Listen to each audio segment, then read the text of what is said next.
If I could pick one word to describe the Panthers offseason, it could be change because there's been a lot of turnover from the front office to the head coach, obviously, brand new quarterback, and we even shipped our two top offensive weapons from the past few years, and Christian McCaffrey and DJ Moore, out of town. So it's going to be a brand new look. We're definitely turning the page. And with Bryce Young coming in, we have to look at what this offense could potentially look like. But I want to focus really on the free agent additions that we made offensively. You know what I'm saying? In particular, the skill guys, of course. I know we picked up some offensive linemen, but I definitely want to look at the skill guys and deep dive into the film just to get a quick little breakdown of what we can expect and give you guys kind of a heads up of what these guys actually bring to the table, because you may not be familiar with these guys' game as some other people. So in this video, we're going to do a deep dive into the film room. Yes, I am returning to the film room. It's been a while, but I have to take a closer look at these free agents additions that we've made. It's going to be a multi-part series, and the first installment is going to be for tight end Hayden Hurst. I got a few clips and a few points I want to make just to show you what he can bring to this team,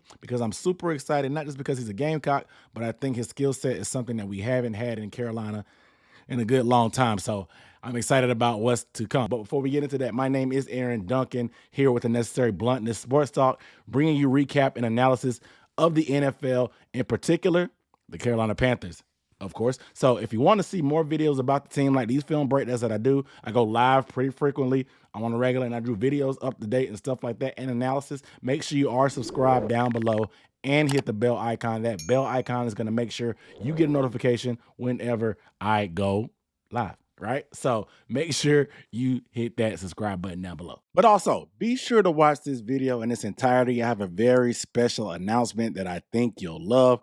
So it's hidden somewhere in this video, so make sure you watch to the end. That way you catch that info, because I'm sure you don't want to miss out on it. But of course, I like to engage with you guys down in the comments. So after we're going to go through, well, we got 4 players to go over. I got Miles Sanders, Adam Thielen, DJ Shark, and Hayden Hurst. So, of course, I want to get you guys feedback on how you feel about what the points I'm bringing up, how your concern level is, how encouraged you may feel about these guys as we go through. Let's chop it up down below in the comments. So let's start with the tight end position, and Hayden Hurst was a big pickup, in my opinion, for the Carolina Panthers, because I think it's not a hot take to say that we've had one of the worst tight end rooms in the NFL over the past few years in terms of production. Yes, I do believe that Tommy Tremble does still have some potential, but what we got from the group as a whole between him and Ian Thomas, it's just not going to cut it. It's pretty much been non-existent in the offense that we've had over the years. So adding a pass catcher like Hayden Hurst is going to be good for us. So one of the good things about Hayden Hurst is he is a big target. He's about 6'4",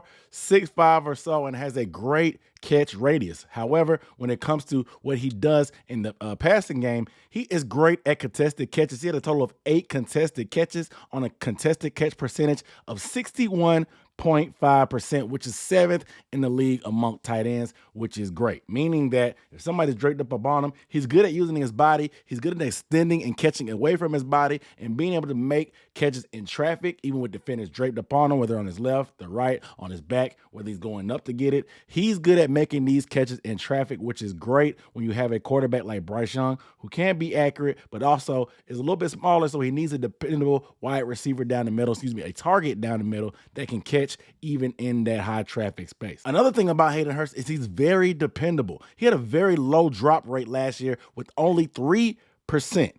3%, meaning he only had a drop on 3% of his targets. And so that was good enough to be 7th in the league among tight ends as well, with at least 50 targets. So you're talking about a guy that's getting a decent amount of targets and only has 3% drop rate. That's pretty good. Like I said, you want your big tight end target to be dependable, especially when he has as many contested catches as he has, meaning that whether he's in traffic or in the open field, this guy is going to come up with catches when they are thrown his way. For him, it's really just been a lack of opportunities from the prior stops that he's had. Looking at his numbers last year, his average depth of target, meaning how far downfield he was when a pass was thrown to him, it was only 5.6 yards, which was 36th in the league amongst tight end.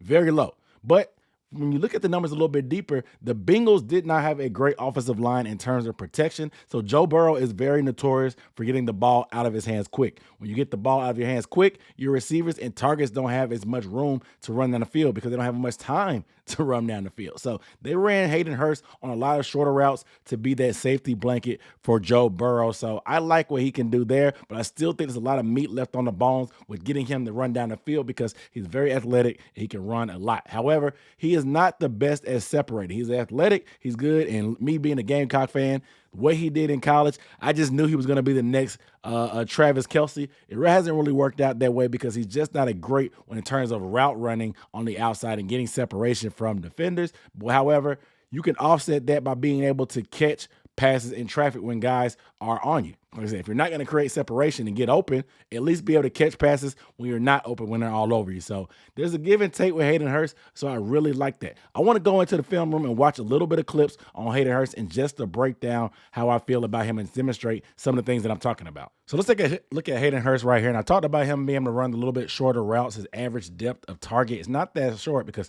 they often used him as a safety blanket for Joe Burrow because the lack of protection that they had for the Bengals. But you're going to see him right here. They're going to clear it out and give him the whole middle of the field. He's going to be manned up with the linebacker. He's going to show some patience here and make a good enough move. He's not the best route runner of creating separation, but when he gets an ideal matchup and if you can isolate him like this, he has the athleticism to be able to make it work. So let's take a look right here. Let the tape roll. So he checks off, and you can see right now they're in man coverage. This guy's running with T. Higgins, and you can just see this type of technique by this linebacker. He squared up with Hayden Hurst, and with all this cushion, it gives Hayden Hurst plenty of time to work. You have to get hands on Hayden Hurst because, like I said, he doesn't separate that well, but if you give him that room to work, he can do it. And look at all this green in the middle. He fakes, sticks that outside foot in the ground, comes back across, and he's right there on the button. Makes a big chunk play, and he's got that energy all the time. He gets up, he's turned up. You get a better view of it from this back angle. You're going to see 51 right here. Miles Jack is going to be lined up across from Hayden Hurst. So Hayden Hurst is going to give a slow to release, let stuff clear out. Bang, come back across. Joe puts it right on him. Look at all that open field for him to get north to south. Hayden Hurst is going to bring that energy, man. He can do some things like that across the middle when he's one-on-one, but doesn't create a lot of separation all the time. But if you give him space and opportunity against the linebacker, he can take advantage.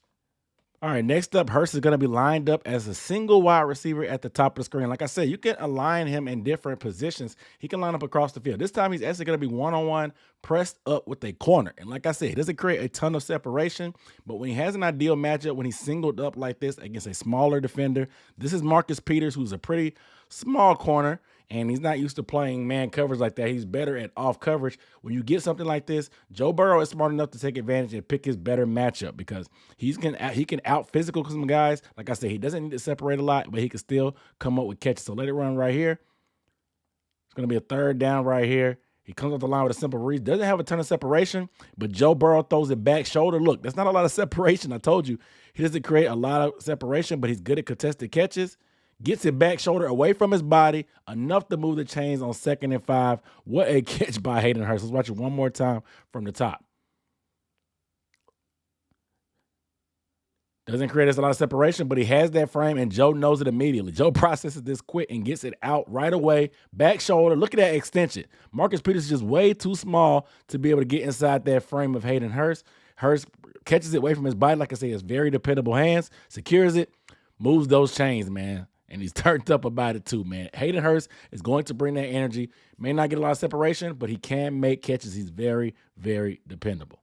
Interrupt this program for a public service announcement, a special announcement. If you've been watching the channel and been hearing about my push, it's official. I have hit 10,000 subscribers on the channel. Yes, I have hit 10,000 subscribers. I appreciate you, all you guys, on this journey. And of course, to celebrate this, I will be doing a giveaway. The link down below in the description for more info of how to enter. I'm going to be giving away ticket credit. Yes, credit for Ticketmaster to buy tickets to go to a Panthers game. Yes, I want to get more of a push of getting fans into the stadium, giving them a chance to get to a game that they haven't been able to. So I will be giving away a grand prize of ticket credit on Ticketmaster to one winner. The second place winner, of course, will be getting a vintage item special from my closet. It could be a jersey. It could be one of these fresh hats that I always have on. Who knows? But it's going to be something nice depending on who wins. So there is a runner-up, but there also is the first place. So hit that link down below in the description to enter into the contest. Very easy, very simple and straightforward. The info will also be on the community tab of this channel going forward. So make sure you do that as well. Into that giveaway, I appreciate all you guys for the 10,000 subscribers. It's been a long, hard journey for your boy, But we made it, and I got to give back to you guys. So make sure you enter into that giveaway. I have a soft spot for Hayden Hurst. He's a Gamecock, and I just love what the opportunity for him will be here. I told you he was a third, fourth option in his offense behind Higgins, Boyd, Chase. The running back, I can't remember his name right now. He's even a more option than him. So being the fourth option, he didn't always get opportunities, but he's definitely showed a full skill set. And like I said, he still has the size and the athleticism, and he has the concentration and dependability to run and catch passes away from his body and still have concentration. He's going to be right here as the tight end on the bottom of the screen on the left side of the formation. He's going to just run a seam route right down the middle in the zone. Joe Burrow is so quick with processing what's going on that he gets rid of the ball so fast, and he's able to put it right on Hurst. Hurst has great concentration on this play. He's going to make it. He's going to go up and catch that pass. Let it play. Right here. Boom. I love catching away from your frame, going up from it. Great ball placement by Joe Burrow. Let's run that back one more time, because this is what Joe sees. When you have a smart quarterback who like Bryce will be, look, he sees this safety. Joe is looking directly at this safety, because let's go back to where the safety was here. They're showing cover 4, cover 2. They're disguising the coverage. But as soon as the ball is snapped, Joe can see this guy lurking. And so when he goes to if it was cover 4, Hayden Hurst would be running directly at the safety. He would not be open. But the fact that this safety rolls to the middle and it turns to cover 3, Joe Burrow knows and Hayden Hurst knows, because Hayden Hurst is looking at that safety too. He's seeing that safety run away, and he's going to be vacating this seam right here. They're both on the same page. Watch when Joe Burrow gets rid of this ball.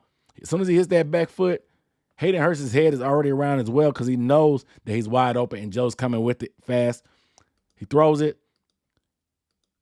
Able to go up high and get it with the concentration in traffic, covers up and trucks a safety. Bro, he trucks a safety, man. He's going to be turned up and bring that energy with it. This other angle is going to be a perfect way to watch it. You're going to see what Joe sees. 37 right here is the safety. It's going to let you know. It looks like cover 4, but he immediately runs to cover 3 to get to the middle of the field. And Joe knows exactly where he's going. And Hayden, he's running on his horse as well, because he knows where he's going. But also smart enough, Joe's going to slow him down, throw it up high, so we can go get it down the seam with that big frame. Look at that. Away from his body. Full extension away from his body. Come down, cradle the ball, protect it, be dependable. In traffic, run over a safety, man. I love Hayden Hurst, dude. I think he can do numbers, because I think he'll be a little bit higher on the pecking order in this offense and bring something to this offense that we haven't had from the tight end position since Greg Olsen left. Not saying it's going to be Greg, but we really had no production from our tight end group since Greg has left. And I think Hayden Hurst can bring us some kind of resemblance of that here this year. So as you can see, Hayden Hurst could definitely have a role, and I feel like his skill set, regardless if he ends up being a Pro Bowl tight end or just gives us his normal production, what he's done over the past few years, I think there's a lot of upside to Hayden Hurst, and he's definitely going to produce more than the rest of our tight end room. He may not be the best blocker in terms of what they think Ian Thomas or Tommy Tremble may bring, but at this point, in my opinion, with our offensive line and how they are and some of the personnel we're going to run with 12 and 11 personnel with one back, one tight end, and one back and 2 tight end sets, I think that Hayden Hurst is a great pass receiving option for us. He also can split out and play in the slot as well, which is a great option to have versatility to move that guy around. And I think he'll be a good piece for this offense. So we're banking on upside, man. We're banking on upside right now. On paper, we look like we have some potential. And with Bryce Young at quarterback as a rookie, hopefully these guys can live up to their potential. That way he can have a successful rookie year and we have a good offense as a whole. But you guys let me know down below in the comments